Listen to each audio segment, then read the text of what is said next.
Sa Davao Oriental, hindi natibag ng lindol at natuloy pa rin ang kasal ng magsing-irog sa Santo Niño Parish sa Barangay Santo Niño, Talaingod sa Davao Oriental. Kasunod ito ng pagtama ng malakas na lindol sa Manay kahapon ng umaga.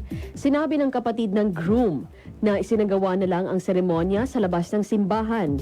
Ligtas na rin ang nahimatay na isa sa mga ninang. Sa Davao Oriental pa rin matapos alisin kahapon, muling nagpalabas ng tsunami alert warning ang PHIVOLCS kagabi. Kasunod ito ng magnitude 6.8 na lindol sa Manay, Davao Oriental. Ayon sa Office of the Civil Defense, ipinatupad naman ang forced evacuation sa mga coastal barangays ng Davao Oriental, Surigao del Sur at sa Surigao del Norte. Ang nasabing mga komunidad ay may mahigit sa 1.8 million na populasyon. Sa Davao de Oro, hiniling ng Office of the Civil Defense Region 11 sa mga pribadong organisasyon na makipag-ugnayan sa kanilang tanggapan o di kaya ay sa DSWD.